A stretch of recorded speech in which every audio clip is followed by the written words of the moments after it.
You're lying flat on the ground, no fire, no shelter, just open air and the sound of something moving through the brush 20 feet away. You can't see it. Your eyes are useless. Total darkness drops human visual acuity to almost nothing. The thing out there doesn't have that problem. It was built for this. Eyes designed for low light, ears tuned to your breathing, and it's been doing this for 5 million years. You've been doing it for maybe 50,000. The math isn't close. This is the moment that shaped everything. Not hunger, not cold, not war. The dark, specifically what lived inside it. And the beliefs your ancestors built around that darkness weren't superstition. They were survival logic. Encoded fear dressed up in story because story was the only language they had. Here's what nightfall actually meant for early humans. No electricity, no torches in every hand. Campfire radius maybe 30 feet across. Beyond that edge, total blackness. And inside that blackness, things that could see you perfectly. The cave hyena hunted in packs of 20 or more, almost exclusively at night. Bite force of 1,100 pounds per square inch. Your jaw produces 162. A pack of hyenas in darkness had the coordination, the sensory advantage, and the raw destructive power to take apart a human group before anyone understood what direction the attack came from. There was no defense. There was only the fire. And when the fire went low, the terror came with it.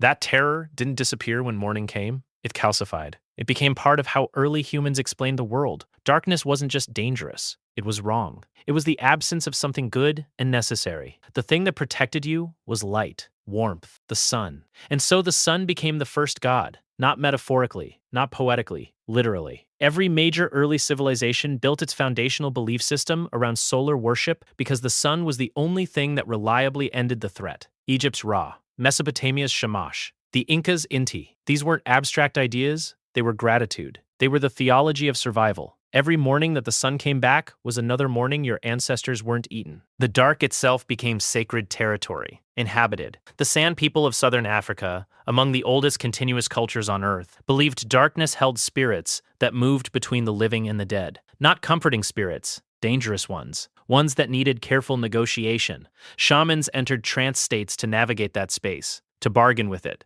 to come back with information. The rituals weren't invented from nowhere. They were built on 50,000 years of knowing that the darkness was a genuine threat and that some people seemed better equipped to deal with it than others. Those people became the first priests, the first intermediaries, the ones who could walk toward what everyone else ran from. Caves are where this gets specific. Neanderthals buried their dead in caves around 60,000 years ago. Modern humans painted cave walls 40,000 years ago at Chauvet, at Lascaux, deep underground where no light reached without deliberate fire. Think about what that required. You chose to go deeper into darkness. You carried flame into the earth itself. You decorated the walls with lions, bison, handprints. These weren't random acts. Deep cave chambers amplified sound. Voices bounced off stone and came back distorted. Flames threw shadows that moved like animals. The underground darkness was terrifying and transformative at the same time. And your ancestors used that, deliberately. The caves weren't hiding places. They were temples. The darkness was the point. Anthropologists call this altered state induction. You don't need chemicals to have a profound psychological experience. You need darkness, repetitive sound, and physical exhaustion, which is exactly what a deep cave ceremony provided. Complete visual deprivation rewires perception quickly. Within minutes, the brain starts generating its own imagery. Geometric patterns first, then figures, then fully formed entities that feel entirely real. Every culture on every continent describes the same hallucinated beings in the dark. Thin, elongated figures, things with too many joints, eyes without faces. The consistency isn't coincidence. It's neurology. Human brains in complete darkness produce the same baseline visions, and every culture that experienced those visions built beliefs around them, named them, assigned them roles, made rules about how to treat them. That's where the monster comes from. Not imagination, misidentification. A group of early humans camped near a forest edge. Something kills 2 people in the night. No one saw it happen. The survivors heard sounds, heard screams, felt wind. In daylight, they found blood and drag marks. They didn't have the framework of apex predator biology. They had the framework of lived experience and pattern recognition. And what the pattern told them was that something came out of the darkness and took people. Something powerful, something intentional, something that perhaps responded to behavior, because sometimes the camp wasn't attacked. And the night the elder performed the specific ritual was also the night nothing died. Correlation became causation. Causation became theology. Rituals around fire aren't just ceremonial, they're architectural. You're constructing a boundary. Every culture that kept fire central to its nighttime ceremonies was encoding the actual survival function of fire into its spiritual framework. The fire circle was real protection. Predators genuinely avoided it. Maintaining fire through the night genuinely reduced mortality. So fire maintenance became sacred obligation. Letting the fire die became a sin. Not because anyone invented that rule arbitrarily, because the groups who let fires die had worse outcomes.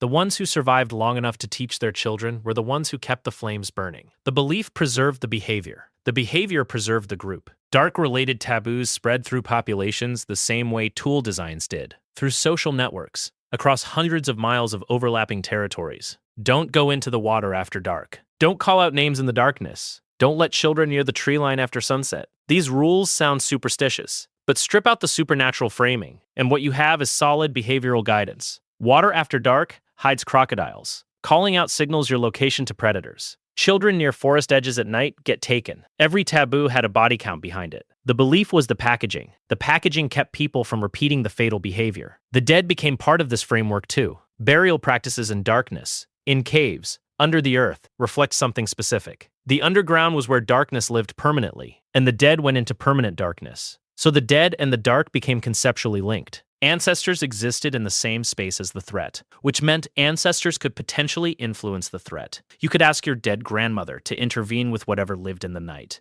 And if you survived, the logic held.